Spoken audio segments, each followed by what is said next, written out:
When my dad passed away, I thought the hardest part would be losing him. I didn't know that the real pain was still waiting for me. Mom and I were never very close, but after Dad's funeral, she started acting differently. She was sweet at first, cooking for me, calling every day, asking how I was holding up. I thought maybe grief had softened her. But soon, I realized it wasn't love, it was calculation. A few weeks later, the lawyer called me in to discuss the inheritance. I was surprised when he said Dad had left everything to me, $3 million. I didn't even understand why at first. I thought maybe it was a mistake. But the lawyer said Dad trusted me to use it wisely, that he wanted me to have a secure future. I felt honored and heartbroken at the same time. When I told Mom, her face changed completely. The warmth disappeared. She stared at me like I'd betrayed her. "That money belongs to the family," she said sharply. I tried to calm her down, explaining that I could help her with anything she needed, that she didn't have to worry about bills or expenses. But she didn't want help, she wanted control.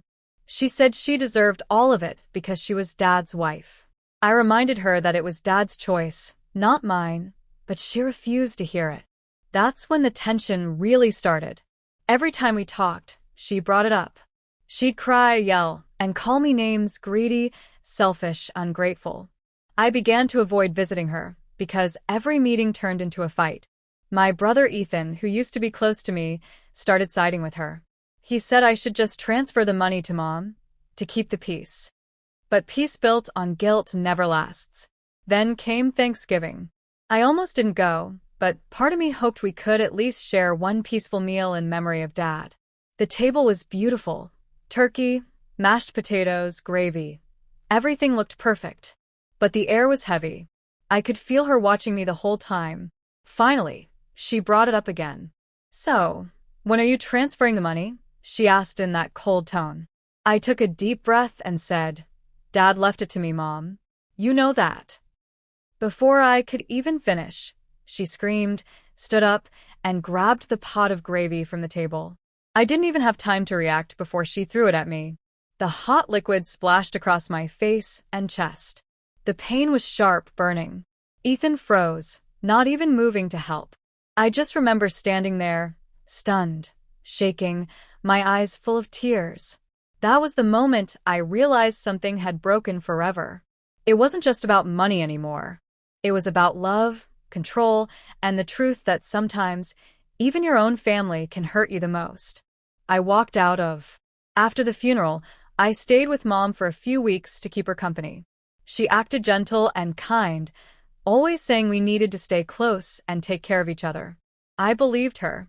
She cooked breakfast for me, asked about my work, and even hugged me once in a while. For a moment, I thought maybe Dad's death had brought us closer. I wanted to believe she cared about me, not about what Dad left behind. But slowly, her words began to change. She started bringing up the inheritance in small ways, pretending it was casual talk. One night, while we were having dinner, she said, "Your father worked his whole life for this family. Everything he owned is family property." I nodded, thinking she was just reminiscing.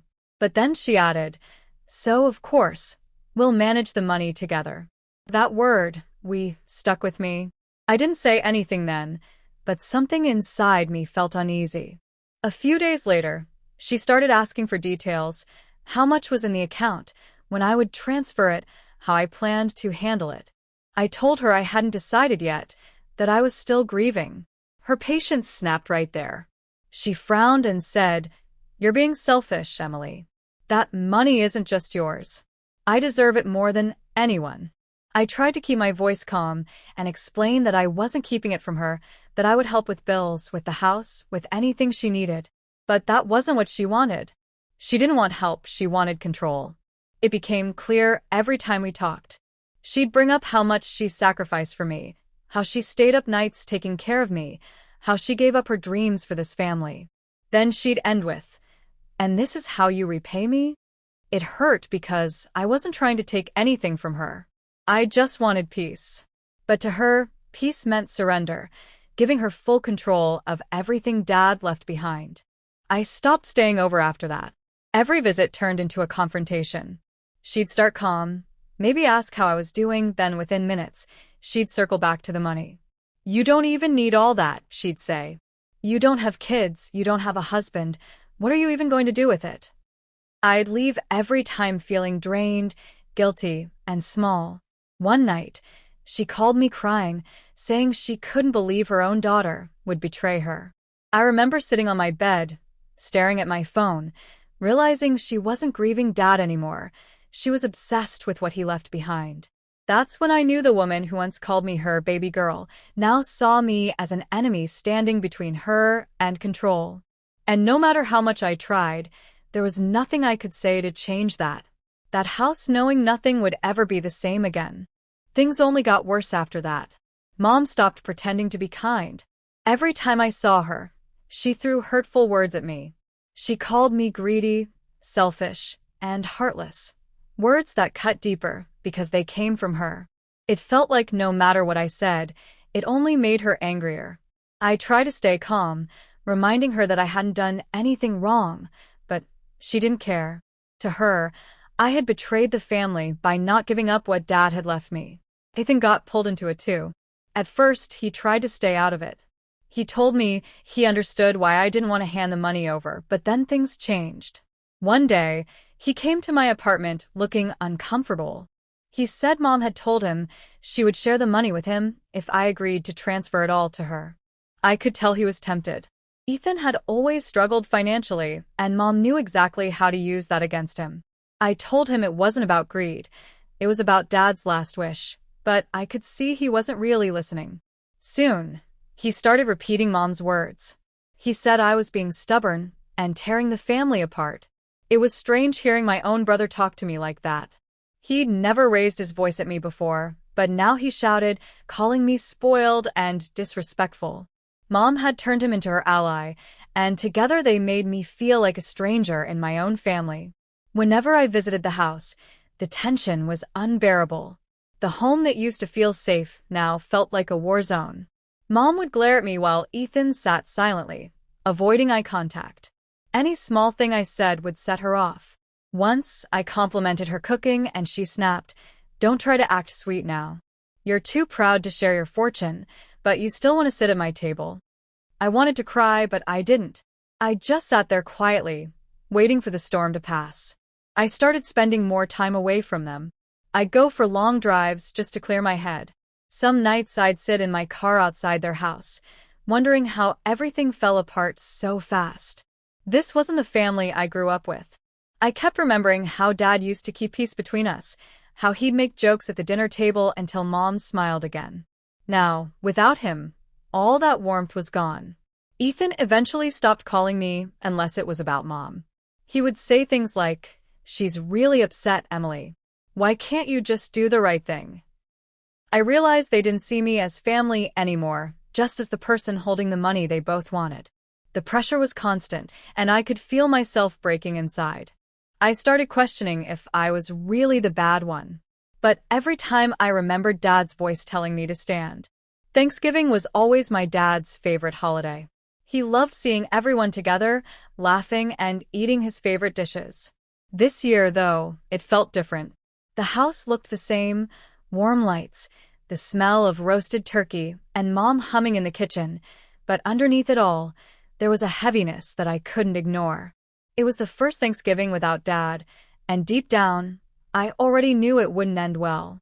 Mom had called me earlier that week, insisting I come home for dinner.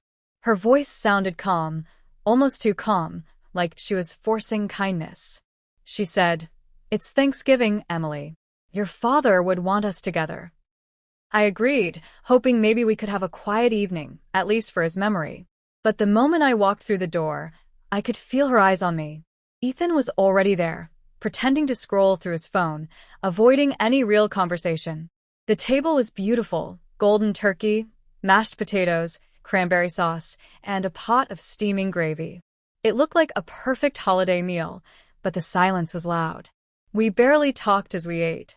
I tried to bring up light topics, like work or Dad's favorite pie recipe, but Mom gave short answers and kept her tone cold. I could tell she was just waiting for the right moment to start. It came sooner than I thought. As she poured more gravy onto her plate, She said casually, "So, have you thought about what we discussed?" I didn't need to ask what she meant. Ethan looked up, uncomfortable. I took a deep breath and said softly, "Mom, we've been through this. Dad left it to me for a reason." Her hand froze midair. She stared at me with this look I'd never seen before, a mix of rage and disbelief. "A reason," she repeated, her voice shaking. "You think your father loved you more than me? You think you deserve his money?" I tried to stay calm and said, "It's not about deserving. It's what Dad decided." That's when she snapped. She slammed her fork down, her face turning red. "You ungrateful brat," she screamed. "I gave you everything, and this is how you repay me?" I stood up, trying to back away, but before I could even react, she reached for the pot of gravy. Time slowed down. I saw her grab it with both hands, and then, in one angry motion, she threw it straight at me. The hot liquid hit my face and chest. The pain was instant, a burning sting that made me gasp and stumble backward. My vision blurred as tears mixed with the gravy. Ethan jumped up but didn't come near me. He just stood there, frozen, his mouth open in shock. I couldn't even speak. My body was shaking, and all I could think about was how far things had gone. This wasn't just anger, it was hatred. I ran out of the house, crying, my skin still burning. The cold air outside hit my face, but it didn't numb the pain. That night, I realized the truth. There was no family left to go back to. Strong, I knew I had to hold on, even if it meant standing alone. The moment the hot gravy hit my skin, I felt like my face was on fire. I could barely breathe. My eyes stung, and I could feel the heat spreading down my neck and arms.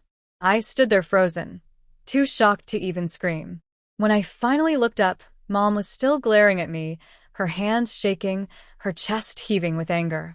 Ethan stood near the table, pale and speechless. He didn't move, didn't reach out, didn't say a single word. For a second, I thought he might come help me, but he just looked away. The pain became unbearable. My skin felt raw, and every touch made it worse. I could barely see through the tears, but I knew I had to get out of there. I grabbed my keys from the counter and ran outside. The cold night air hit my face, and it felt like 1,000 needles stabbing at once. I got into my car, hands trembling so hard I could barely turn the ignition. I didn't even think. I just drove. The road looked blurry through my tears. My heart was racing, and I kept replaying what had just happened in my head. I couldn't believe my own mother had done that to me. Not by accident, but out of pure rage. When I reached the hospital, I stumbled inside, clutching my burning skin. The nurse rushed over immediately when she saw me. I could barely get the words out. "My mom, she threw hot gravy on me," I whispered. They took me in right away. The doctor cleaned my burns and applied a cool gel that eased the pain a little. He said I was lucky it wasn't worse, that the gravy could have caused permanent scarring if it had been just a bit hotter. I nodded, but my mind wasn't really there. The physical pain was nothing compared to what I felt inside. I lay on the hospital bed, staring at the ceiling, trying to understand how everything had gone so wrong. I kept seeing her face in my mind, that anger, that coldness. It didn't feel like looking at my mom anymore. It felt like I'd been staring into the eyes of someone who hated me. Ethan never showed up at the hospital that night. Neither did she. No calls, no messages, nothing. The silence was louder than any words they could have said. When the nurse asked if someone could come pick me up, I said no. I didn't want anyone near me. I signed the papers, drove home, and sat in my apartment alone. I touched the bandages on my skin and started to cry again. But this time, the tears weren't just from pain. They were from realization. That night, I finally understood that love wasn't supposed to hurt like this. I realized I couldn't keep pretending things would get better. Something inside me shifted. I knew then that staying silent would only let her keep controlling. A few days after I got home from the hospital, I decided I couldn't keep pretending things were normal. My burns were healing slowly, but every time I looked in the mirror, I saw what she had done. I couldn't erase that image from my mind, the anger in her eyes, the way she didn't even try to stop me as I ran out the door. That's when I knew I needed to protect myself. I went to the police and filed for a restraining order. It was one of the hardest things I've ever done. Writing mother on that form under person to be restrained broke something inside me. But I had no choice. I couldn't let her hurt me again. When Ethan found out, he showed up at my apartment looking frustrated. He said I was overreacting, that Mom didn't mean to hurt me. She's just emotional, he kept repeating. I wanted to scream at him, ask him how throwing hot gravy in my face was just emotional. But I didn't. I just looked at him and said quietly, "You saw what happened, Ethan. You didn't stop her." He didn't answer. He just looked down, mumbled something about family, and left. Days turned into weeks, and not once did I get an apology from Mom. No calls, no messages, not even a note. Instead, I started getting strange texts from relatives. Some asked what really happened, others sounded cold and judgmental. That's when I found out Mom had been spreading lies about me. She told everyone I had attacked her first, that I was out of control and needed help. Hearing that broke my heart. Not because people believed her, but because she was willing to destroy my name just to save her pride. I stopped answering family calls. I didn't want to defend myself anymore. I was tired of explaining, tired of being painted as the villain. So I focused on healing. My burns started to fade, leaving behind faint marks that would probably stay forever. But the emotional wounds took longer. Nights were the worst. I'd wake up shaking, hearing her voice in my head, the sound of her shouting, the pot hitting the table before it hit me. Sometimes I'd cry myself to sleep, not from pain but from disbelief that this was my reality. Slowly, I began to rebuild my life. I started going to therapy. The counselor told me something that stuck with me. You can love someone and still know they're not safe for you. That sentence became my truth. I realized I didn't have to hate my mom to walk away. I just had to choose peace over pain. So I stayed away. I blocked her number, ignored the rumors, and focused on my recovery. Every day, I reminded myself that I deserved safety, even if it meant losing my family. For the first time in years, I began to feel free, not completely healed, but finally moving toward a life that didn't revolve around her anger. Me. I had to take a stand, not just for the money but for myself. Months passed, and life slowly started to feel calmer. I focused on work, on therapy, and on learning how to live without the constant fear of being attacked again. I still had scars both on my skin and inside, but I was finally sleeping better. I didn't hear from Mom or Ethan. The silence used to hurt, but now it felt like peace. I had accepted that I might never get an apology or an explanation, and I was learning to live with that. Then one morning, I received a letter in the mail from my dad's lawyer. My heart started racing when I saw the name printed on the envelope. I hadn't spoken to the lawyer since after the funeral, so I couldn't imagine what it could be about. I sat at my kitchen table, staring at it for a long time before finally opening it. Inside was a short note asking me to come to his office to discuss something important about my father's estate. I didn't expect much, but I decided to go. When I got there, the lawyer smiled kindly and handed me a document. He said, "Your father wrote a second will before he passed. He asked me to keep it private unless certain circumstances happened." I didn't understand at first. My hands trembled as I unfolded the paper. The letter inside was handwritten. It was from Dad. The familiar curves of his writing made my eyes fill with tears before I even started reading. He wrote that he knew Mom might not handle money wisely, that she often let emotions guide her decisions. He said he trusted me because I always stayed grounded and responsible, even when things got hard. He explained that was why he left the inheritance in my name alone, to make sure the money would be used for something meaningful. He wrote, "Emily, you have a good heart. Use this to build a life you're proud of. Don't let guilt make your choices for you." I couldn't hold back the tears. It felt like Dad was right there with me, speaking through those words, reminding me that I wasn't wrong or selfish. I was simply following his wish. The lawyer told me Mom never knew about this letter or the second will. Dad had made sure of that, in case things got ugly. Reading it gave me a strange mix of sadness and relief. For the first time in months, I didn't feel like I needed to defend myself. That letter was my proof, my closure, and my shield. It reminded me that I wasn't the villain in this story. I was the daughter my father trusted to protect what he worked for. I went home that day feeling lighter. I placed Dad's letter in a small wooden box beside his photo. I whispered a quiet thank you and promised to make choices he would be proud of. For the first time since losing him, I felt. After reading Dad's letter, something inside me changed. For months, I had been stuck between anger and sadness, trying to understand why everything had to fall apart. But now, I finally felt clarity.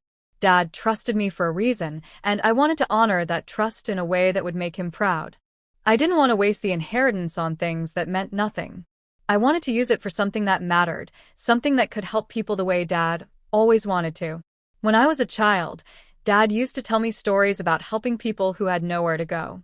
He once said, "Money comes and goes, Emily, but kindness lasts forever." Those words stayed with me. So, I decided to build a women's shelter, a safe place for women escaping abusive homes, just like I had to. It felt right. It felt like turning my pain into something good. I found an old building on the quiet side of town. It was worn down, the walls cracked, and the paint faded, but I saw potential in it. I spent months working with a small team to repair it. Every day, I'd visit the site, watching it slowly come to life. Fresh paint, new windows, warm lighting, everything started to look brighter. I named it Grace Haven, after Dad's favorite saying, "Grace is what keeps us standing when life tries to break us." When it finally opened, I felt something I hadn't felt in a long time: peace. The first night, a young woman and her daughter arrived, both terrified and exhausted. We gave them a warm meal and a place to sleep. As I watched the little girl smile for the first time in what looked like weeks, my heart softened. I realized that this was what Dad had meant by using the money wisely. This was how love should feel: safe, healing, and kind. People started donating, volunteering, and offering support. Slowly, the shelter grew into a small community. I met women who had stories like mine: betrayal, abuse, pain, but they were still standing. I didn't see victims when I looked at them. I saw survivors.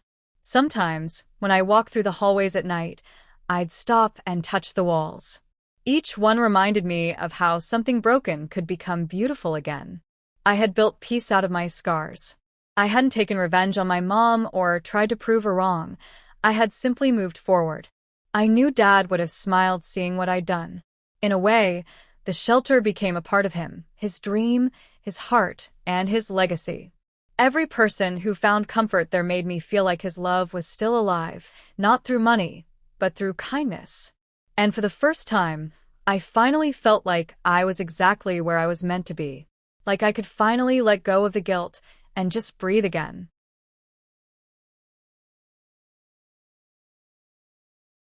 Several months after the shelter opened, life finally felt calm. I had found a rhythm: mornings spent helping the women settle in, afternoons managing donations, and evenings filled with quiet reflection. I still thought about Mom and Ethan sometimes, but from a distance. I didn't hate them anymore. I just didn't have space for their chaos in my life.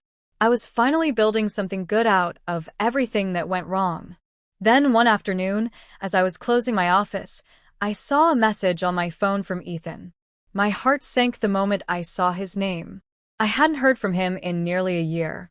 For a second, I thought about ignoring it, but curiosity got the better of me. The message was short: "Mom's in trouble. She lost the house. Can you help her?" I sat there staring at the screen, my chest tightening. For a moment, all the old feelings came rushing back: the guilt, the sadness, the memories of when things used to be normal. I thought about Mom standing in the kitchen years ago, laughing while cooking dinner, before everything turned bitter. I could almost hear her voice saying my name the way she used to when I was little. For a brief second, a part of me wanted to help. But then I remembered everything that happened: the burns on my skin, the sleepless nights, the lies she spread, the way she never once said she was sorry. Every scar reminded me of how far she had gone to hurt me, not out of need, but out of control. Helping her now wouldn't change anything. She hadn't lost her house because of me. She lost it because she couldn't stop trying to control what wasn't hers. I took a deep breath and typed out a simple reply. I hope she finds peace someday. That was all I could say. It wasn't anger. It wasn't revenge. It was acceptance. I knew if I got involved again, it would only open old wounds. I couldn't let her drag me back into that pain after fighting so hard to escape it. Ethan didn't reply. I could tell from his message that he still hadn't realized how deep the damage went. Maybe he still believed Mom's version of the story. Maybe he just didn't want to admit the truth. Either way, I had made my decision. I put my phone down, locked the office, and stepped outside. The evening air was cool, the sky turning orange and pink. For the first time, I didn't feel guilty for choosing myself. As I walked back to my car, I thought about Dad's words in his letter. Don't let guilt make your choices for you. I finally understood what he meant. Sometimes, peace isn't about fixing what's broken. It's about letting it. Every Thanksgiving feels different now. The house is quiet, peaceful, and filled with memories that no longer hurt. I cook a small meal, light a candle for Dad, and sit by the window as the soft glow fills the room. It's my way of honoring him, the man who believed in me, who trusted me even when others didn't. There's no big family dinner anymore, no loud arguments, no tension that hangs in the air like before. Just silence, calm, and gratitude. When I look back, I realize how far I've come. The girl who once cried herself to sleep after being called greedy and ungrateful is gone. The woman sitting here now has learned the hardest truth of all, that not every family bond is sacred, and not everyone deserves your loyalty just because they share your blood. Love shouldn't hurt. Family shouldn't destroy you to feel powerful. Sometimes I think about Mom, not with anger, but with a quiet acceptance. I no longer wish her harm, but I also don't wish to see her again. I've made peace with the fact that we'll never have the kind of relationship I once hoped for. Some people never change, and trying to fix them only breaks you more. I learned that walking away isn't heartless. It's self-preservation. It's choosing to live instead of constantly bleeding for people who never stop taking. Ethan reached out once more months ago, just to say Mom had moved to a smaller place and wasn't doing well. I thanked him for letting me know, and left it at that. There was no anger in my heart, just a strange kind of peace. I knew she was living with the consequences of her choices, and I was living with mine, the choice to heal, to move on, to turn my pain into purpose. As I eat my Thanksgiving dinner, I look at the candle's flame and whisper a small prayer for strength and forgiveness. Not for her, but for myself, so I never carry bitterness again. I think Dad would be proud to see that I didn't let hatred consume me. Instead of revenge, I built a life filled with meaning. I turned the inheritance into something that helps others, something that represents the good he wanted to leave behind. There are still moments when the memories sting, flashes of the night Mom threw the gravy, or the day I read Dad's final letter, but they no longer define me. They remind me how strong I've become. Every scar, every tear, every lonely night led me to this peace. Now, as the candle flickers softly, I smile and whisper, "Thank you, Dad." Because he gave me more than money, he gave me the wisdom to see that true revenge isn't about hurting back. It's about healing, living well, and finding peace in your own heart. And that's exactly what I've done. Go. And that night, as I drove home, I felt lighter than I had in years.